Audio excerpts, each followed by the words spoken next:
அன்பு மாணவர்களே, முதலாம் ஆண்டு முடித்து இயந்திரவியல் துறைக்கு வந்திருக்கும் மாணவர்களையும் நேரடி இரண்டாம் ஆண்டிற்கு வந்திருக்கும் டைரக்ட் செகண்ட் இயர் மாணவர்களையும் அன்புடன் வரவேற்கிறேன். My name is Sathyamoorthy, senior lecturer mechanical. உங்களுக்கு இந்த semester strength of materials paper எடுக்கிறேன். இந்த ஸ்ட்ரென்த் ஆஃப் மெட்டீரியல்ஸில் மொத்தம் 5 யூனிட் இருக்குது. இந்த 5 யூனிட் உங்களுக்கு டிஸ்பிளேயில் காமிச்சிருக்கேன். இதில் நம்ம பார்க்கக்கூடியது ஃபஸ்ட்டு நம்ம பார்க்கக்கூடியது 2வது யூனிட் பார்க்குறோம். டிஃபர்மேஷன் ஆஃப் மெட்டல்ஸ் அப்படிங்கிற யூனிட் பார்க்குறோம். இதில் நம்ம ஃபஸ்ட்டு நேம் பார்ப்போம். Subject name strength of materials. இதில் வாட் இஸ் ஸ்ட்ரென்த்னா என்ன, ஸ்ட்ரென்த் ஆஃப் மெட்டீரியல்ஸ்னால் என்ன? ஸ்ட்ரென்த்னா பொதுவாக நம்ம என்ன சொல்லுவோம்? It is the ability of the material to withstand and externally applied load. வெளிப்புறத்திலிருந்து கொடுக்கக்கூடிய ஒரு எக்ஸ்டர்னல் லோடை தாங்கக்கூடிய ஆற்றல், அதுக்கு என்ன அப்படின்னா ஸ்ட்ரென்த்து. சரிங்களா? இப்போ வெளியே ஒரு மிலிட்ரிக்கு போகிறீங்கன்னு வச்சுக்கோங்க. ஒரு மிலிட்ரியில் போனீங்கன்னா செலெக்ஷன் எப்படி எடுப்பாங்க அப்படின்னா, வரிசை ஆட்கள் நிற்பாங்க. அதில் அந்த கமாண்டர் நடந்து போயிட்டே இருப்பாப்பில். திடீர்னு எதிர்பார்க்காம ஒருத்தர் டம்முன்னு நெஞ்சில் குத்துவார். குத்தும்போது அந்த சோல்ஜர் என்ன செய்யணும் அப்படின்னா, அவர் கொடுக்கக்கூடிய ஃபோர்ஸை தாங்கி அப்படியே ஸ்டெடியாக நிற்கணும். This is strength. அவர் கொடுக்கக்கூடிய அந்த எக்ஸ்டர்னல் லோடை அப்படி தாங்கி நிற்கிறார். This is strength. இப்போ அவரே தாங்க முடியாமல் கீழே விழுந்துட்டாருன்னு வச்சுக்கோ, என்ன அர்த்தம்? He is not strength. சரியா? He is rejected. நெக்ஸ்ட், இப்போ அப்படியே ஸ்ட்ரென்த் ஆஃப் மெட்டீரியல்ஸ்னால் என்னென்னு பார்ப்போம். ஸ்ட்ரென்த்னா பார்த்துட்டோம். இப்போ ஸ்ட்ரென்த் ஆஃப் மெட்டீரியல்ஸ் இதே தான். ஒரு மெட்டீரியல்ஸில் இருக்கக்கூடிய ஸ்ட்ரென்த்து. மெட்டீரியல்லாம் எது வேணுமாலும் இருக்கலாம். Material means this is maybe a human பாடியாகவும் இருக்கலாம், இல்லை அப்படின்னா ஒரு பொருளாகவும் இருக்கலாம். எனி ஒன் மெட்டீரியல், ஒவ்வொரு மெட்டீரியல் இருக்கக்கூடிய strength. It is the ability of the material to withstand applied load without failure or deformation. ஒரு லோடு அப்ளை பண்ணும்போது உடையாமல், ஃபெயிலியர் ஆகாமல் எவ்வளவு லோடை தாங்குதோ, this is called strength of materials. இப்போ நம்ம எதுக்காக இந்த சப்ஜெக்ட் படிக்கணும்? ஸ்ட்ரென்த் ஆஃப் மெட்டீரியல்ஸ் அப்படிங்கிற ஒரு பேப்பரை நம்ம எதுக்காக படிக்கிறோம்? என்ன purpose? What is the use of strength of materials? இப்போ பொதுவாக எந்த ஒரு மிஷின் ஒரு டிசைன் பண்ணாலும், இல்லை ஒரு பில்டிங் நம்ம கன்ஸ்ட்ரக்ட் பண்ணாலும், அதுக்கு வாங்கக்கூடிய பொருள்கள் எவ்வளவு ஸ்ட்ரென்த்து இருக்கணும் அப்படிங்கிறது நம்மளுக்கு தெரியணும். சரியா? பெரிய சைஸாக இருந்தால் அதுக்கு எவ்வளோ ஸ்ட்ரென்த் இருக்கணும், சின்ன சைஸாக இருந்தால் அதுக்கு எவ்வளோ ஸ்ட்ரென்த் இருக்கணும். ஃபார் எக்ஸாம்பிள் ஒரு ஸ்டேபிளர் எடுத்துக்கோங்க. ஒரு stapler, what is the purpose of stapler? ஒரு 10 பேப்பர் 15 பேப்பர் இருக்குன்னா ஒரு பின்னை யூஸ் பண்ணி அதை என்ன செய்யணும்? ஸ்டேபிளர் அடிக்கணும். ஸோ இதுக்கு இந்த சின்ன சைஸ் தான். இந்த சின்ன சைஸுக்கு 15 பேப்பரை ஸ்டேபிள் அடிக்கணும் அப்படின்னா அதுக்கு என்ன மெட்டீரியல் யூஸ் பண்ணணும், அந்த மெட்டீரியல் எவ்வளவு ஸ்ட்ரென்த் இருக்கணும், இதை பார்க்குறதுக்கு தான் இந்த ஸ்ட்ரென்த் ஆஃப் மெட்டீரியல்ஸ். ஸோ இந்த ஸ்ட்ரென்த் ஆஃப் மெட்டீரியல்ஸுங்கிறது எதை டீல் பண்ணோம் அப்படின்னா, ஒரு மெட்டீரியலில் எவ்வளோ லோடு கொடுக்கும்போது அந்த மெட்டீரியல் எவ்வளோ டிஃபர்மேஷன் ஆகுது, எவ்வளவு லோடில் அந்த மெட்டீரியலானது உடையுது அப்படிங்கிறத பற்றி படிக்கக்கூடிய அந்த பிரிவு. ஸோ நம்ம லோடு கொடுக்கும்போது அந்த மெட்டீரியலுக்குள்ளே எவ்வளோ ஸ்ட்ரெஸ்ஸு உண்டாகுது, ஸோ அந்த ஸ்ட்ரெஸ்னால் எப்படி அது உடையுது அப்படிங்கிறத பார்க்கக்கூடியது தான் இந்த ஸ்ட்ரென்த் ஆஃப் மெட்டீரியல்ஸ். ரைட். இப்போ நம்ம ஃபஸ்ட்டு ப்ராப்பர்ட்டிஸ். மெட்டல்ஸ், ஒவ்வொரு மெட்டல்ஸுக்கும் various properties, mechanical properties of மெட்டீரியல்ன்றது ஒரு 15-16 ப்ராப்பர்ட்டி இருக்குது. அதான் நான் டிஸ்பிளே பண்ணியிருக்கேன். Strength, elasticity, plasticity, ductility, brittleness, malleability, toughness, hardness, stiffness, machinability, castability, weldability, fatigue, creep. இது எல்லாமே ஒவ்வொரு மெட்டலுக்கு இருக்கக்கூடிய மெக்கானிக்கல் ப்ராப்பர்ட்டிஸ். இந்த ப்ராப்பர்ட்டிஸ் எல்லாமே ஒவ்வொரு மெட்டலுக்கும் ஒவ்வொரு வேல்யூ இருக்கும். எல்லா மெட்டீரியலுக்கும் ஒரே வேல்யூ கிடையாது, ஒவ்வொன்றுக்கும் வேறு வேறு மாதிரி இருக்கும். சரி, ரைட். இப்போ இந்த ப்ராப்பர்ட்டிஸ்னால் என்ன, ஸ்ட்ரென்த்னா என்ன, எலாஸ்டிசிட்டினா என்ன அப்படிங்கிறத ஒன் பை ஒன்னாக பார்க்க போகிறோம். இப்போ நம்ம ஏற்கனவே பார்த்துருக்கோம். What is strength? It is the ability of the material to withstand externally applied forces. இது ஏற்கனவே பார்த்துருக்கோம். Next one is elasticity. What is elasticity? The property of the material by which it retains its original shape and size after the removal of the load. இப்போ ஒரு object இருக்குது. Object means எது வேணுமாலும் இருக்கும். ஒரு ரெக்டாங்கலாக இருக்கலாம், சர்க்குலராக இருக்கலாம், எது வேணுமாலும் இருக்கலாம். ஸோ இந்த ஆப்ஜெக்டை நம்ம ஒரு லோடு கொடுக்குறோம். லோடு மீன்ஸ் 2 பக்கம் பிடிச்சி இழுக்கிறோம்னு வச்சுக்கியே. இப்போ 2 பக்கம் பிடிச்சி இழுக்கும் போது என்ன ஆகும்? அதோடைய லென்த் ஆனது இன்க்ரீஸ் ஆகும். ரைட். இப்போ நம்ம லோடு கொடுக்கும்போது அதோடைய ஷேப் மாறணும், சைஸ் ஆனது மாறணும். நம்ம லோடை ரிமூவ் பண்ணிட்டோம் அப்படின்னா அது எந்த பொசிஷனுக்கு இருந்துச்சோ அதே ஒரிஜினல் பொசிஷனுக்கு ரீடைன் ஆயிடுச்சு அப்படின்னா this property is called elasticity property. For example ஒரு ரப்பர் எடுத்துக்கோங்க, ரப்பர் பேண்ட் எடுத்துக்கோங்க. ஒரு ரப்பர் பேண்டு, இந்த ரப்பர் பேண்டை கட் பண்ணிக்கோ.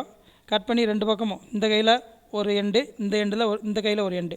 இப்போ இழுங்க. இந்த ரப்பர் பேண்டை இழுக்கிறோம். Tensile stress. இந்த ரப்பர் பேண்டை இழுக்கும்போது என்னாகும், இந்த ரப்பர் பேண்டோடைய லென்த்து வந்து என்ன ஆகும்னா இன்க்ரீஸ் ஆகும். நம்ம லோடு அதிகமாக கொடுத்தோம்னா ரொம்ப தூரத்துக்கு லென்த் இன்க்ரீஸ் ஆகும். இப்போ நம்ம லோடை ரிமூவ் பண்ணிட்டோம்னா திரும்ப அது என்ன ஆயிரும் அப்படின்னா அதோடைய ஒரிஜினல் பொசிஷனுக்கே திரும்ப வந்துடும். என்ன பொசிஷனில் இருந்துச்சோ அதே பொசிஷனுக்கு திரும்ப வந்துடும். திஸ் ப்ராப்பர்ட்டி, இந்த மாதிரி ப்ராப்பர்ட்டி என்னென்ன மெட்டீரியல்ஸுக்கு உண்டோ இது எல்லாமே elasticity property. For example steel, ராட்டையன், ரப்பர், இது எல்லாமே வந்து பார்த்திங்கன்னா எலாஸ்டிசிட்டி ப்ராப்பர்ட்டி. பிளாஸ்டிசிட்டி அதுக்கு அப்படியே ஆப்போசிட். நம்ம லோடை ரிமூவ் பண்ணிட்டோம் அப்படின்னா திரும்ப ஒரிஜினல் பொசிஷனுக்கு வராது, பெர்மனன்ட் டிஃபார்மேஷன் ஆயிரும். It is the property by which it retains its original shape and size and permanent deformation is set. நம்ம லோடை ரிமூவ் பண்ணாலும் அது தன்னுடைய ஒரிஜினல் பொசிஷனுக்கு வரலை அப்படின்னா this property is called plasticity property. For example ஒரு கிளே எடுத்துக்கோங்க, ஒரு களிமண். சின்ன வயசில் ஸ்கூல்லேயே தான் அந்த ப்ராஜெக்ட் பண்ணியிருப்பீங்க களிமண்ணை வச்சு, ரைட். இந்த களிமண் வந்து லோடு கொடுக்குறதுக்கு முன்னாடி கரெக்டாக ஒரு ரெக்டாங்கிள் ஷேப்பில் இருக்கும். இப்போ நம்ம அந்த களிமண்ணை நல்லா ப்ரெஸ் பண்ணுறோம்னு வச்சுக்கோங்க, லைட்டாக ப்ரெஸ் பண்ணுவோம்.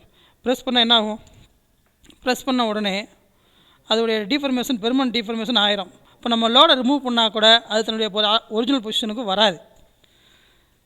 ஸோ இந்த மாதிரி லோடை ரிமூவ் பண்ணாலும் தன்னுடைய ஒரிஜினல் பொசிஷனுக்கு வராமல் இருக்கக்கூடிய மெட்டீரியல்ஸ் எல்லாமே பிளாஸ்டிசிட்டி மெட்டீரியல்ஸ். இந்த ப்ராப்பர்ட்டிக்கு என்ன பேர் அப்படின்னா plasticity. For example lead, clay, கேஸ்டயன். கேஸ்டயன் இஸ் த பிளாஸ்டிசிட்டி ப்ராப்பர்ட்டி. கேஸ்டயனை வந்து நம்ம இழுத்துக்கே இருந்தோம் அப்படின்னா டக்குன்னு அது உடஞ்சிரும், திரும்ப ஒரிஜினல் பொசிஷனுக்கு வராது. அதே மாதிரி தான் கிளே அண்ட் லீடு, இது எல்லாமே வந்து பார்த்திங்கன்னா plasticity property. Next one is the ductility. டக்டைலிட்டிங்கிறது தான் வந்து பார்த்திங்கன்னா ஒரு மிஷினிங் பண்ணுறதுக்கு முக்கியமான ஒரு ப்ராப்பர்ட்டி. டக்டைல் மெட்டீரியல், பிரிட்டில் மெட்டீரியல்னு ஒன்று. இந்த டக்டைல் மெட்டீரியலை வந்து நம்ம மிஷினிங் பண்ணலாம், பிரிட்டில் மெட்டீரியலை மிஷினிங் பண்ண முடியாது. What is ductility? It is the property of the metal which enables it to be drawn into wires without rupture when external load is applied. ஒரு மெட்டலில் வந்து நம்ம எக்ஸ்டர்னல் லோடு அப்ளை பண்ணும்போது அது என்ன ஆகணும் அப்படின்னா எக்ஸ்டெண்ட் ஆகணும். அப்படி எக்ஸ்டெண்ட் ஆச்சு அப்படின்னா this property is called ductility property. Percentage of elongation, load கொடுக்கும்போது அது எலாங்கேட் ஆகணும். Percentage of elongation, suppose compressive load கொடுத்தோம் அப்படின்னா percentage of reduction in area or the measure of the ductility. For example gold, silver, mild steel, copper, aluminum, nickel, இது எல்லாமே வந்து பார்த்தீங்கன்னா ductility properties. brittleness இதுக்கு அப்படியே ஆப்போசிட், டக்டைலுக்கு ஆப்போசிட் brittleness. இந்த brittleness என்ன ஆகும் அப்படின்னா லோடு கொடுத்த உடனே என்ன ஆயிருமா உடஞ்சி போயிடும்.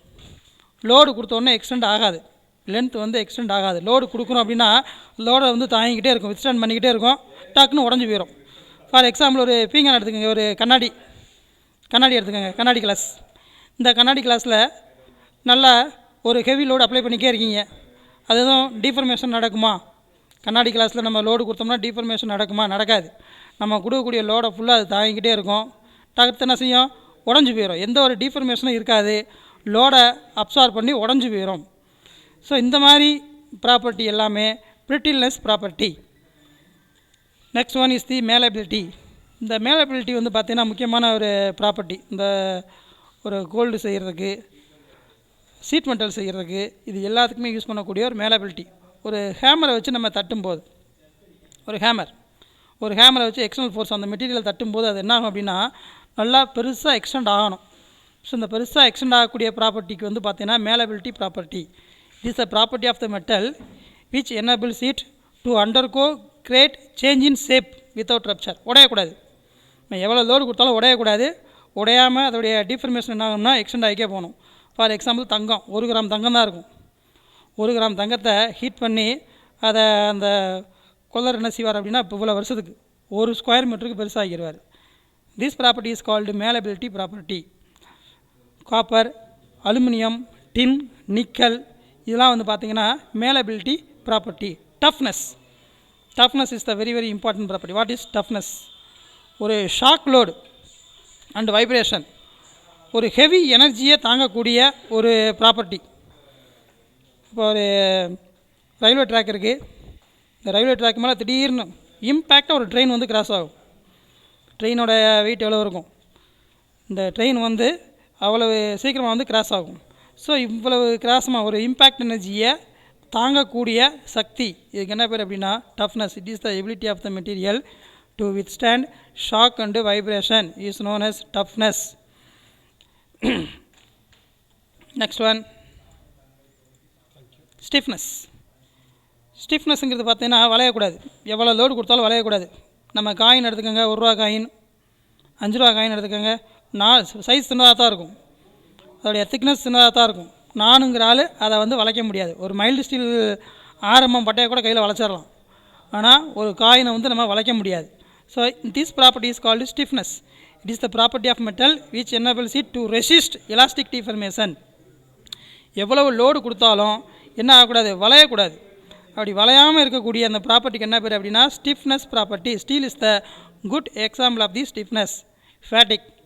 தொடர்ந்து நம்ம கண்டினியூஸாக ஒர்க்கு பண்ணிக்கிட்டே இருந்தோம்னா அந்த மெட்டீரியலில் வரக்கூடிய ஒரு தளர்வுன்னு சொல்லுவோம் இல்லையா, ஒரு சோர்வு, இந்த சோர்வுக்கு என்ன பேர் அப்படின்னா ஃபேட்டிக். ஒரு மிஷின் அது 24 ஹவர்ஸும் நம்ம கண்டினியூஸாக ஓட்டிக்கே இருந்தால் என்ன ஆகும், உள்ளே இருக்கக்கூடிய மிஷின் காம்பனன்ட்ஸ் ஆட்டோமேட்டிக்காகவே என்ன ஆயிரும், ஒரு fatigue. This is called fatigue. Creep. க்ரீப்புங்கிறது ஒரு முக்கியமான ஒரு ப்ராப்பர்ட்டி. இந்த க்ரீப் என்ன அப்படின்னா, நம்ம வீட்டில் புடலங்காய் வச்சுருப்போம் பார்த்தீங்களா, இதில் வீட்டிலலாம் புடலங்காய் வச்சுருப்பாங்க. இந்த புடலங்காய் சின்ன பிஞ்சாக இருக்கும்போதே அதில் ஒரு கல் கட்டி தொங்க விடுவாங்க. எதுக்காக கல்லை கட்டி தொங்க விடுவாங்கன்னா, அந்த கல்லோடைய வெயிட்டில் புடலங்காய் வந்து என்ன நேராக வளரும். ஸோ இதே மாதிரி தான் ஒரு மெட்டீரியல் வந்து ஒரு லோடோட அப்படியே கீழே தொங்குது அப்படின்னா அந்த மெட்டீரியல் வெயிட்டில் ஆட்டோமேட்டிக்காக எதனாகும், டீஃபர்மேஷன் நடக்கும். அந்த க்ரீப், அந்த லோடுனால் எவ்வளோ தூரம் அது டீஃபர்மேஷன் ஆகுதோ திஸ் இஸ் கால்டு க்ரீப். இந்த slow and continuous deformation of material under constant load. இங்கே வந்து நம்ம எதுவும் லோடு கொடுக்கல. இந்த இது சிம்பிள் பெண்டலம் பார்த்துருப்பீங்க இல்லையா, சின்ன கிளாஸ் ஃபஸ்ட் இயரில் சிம்பிள் பெண்டலம். ஒரு வயர் தொங்கும், அந்த வயரோடைய எண்டில் என்ன இருக்கும், ஒரு பால், ஒரு அயன் பால் இருக்கும். ஸோ அந்த அயன் பால் அப்படியே கான்ஸ்டண்ட்டாக தொங்கிக்கே தான் இருக்கும். ஒரு வருஷம் 2 வருஷம் அப்படியே இருந்துச்சு அப்படின்னா அந்த வயரோடைய லென்த் என்ன ஆகும் அப்படின்னா 2 வருஷம் கழித்து ஒரு 1 சென்டிமீட்டர் 1.5 சென்டிமீட்டர் இன்க்ரீஸ் ஆகிருக்கும். இது எப்படி இன்க்ரீஸ் ஆச்சு, this is called creep. Thank you. அடுத்தது நெக்ஸ்ட் வீடியோவில் பார்ப்போம். தேங்க்யூ.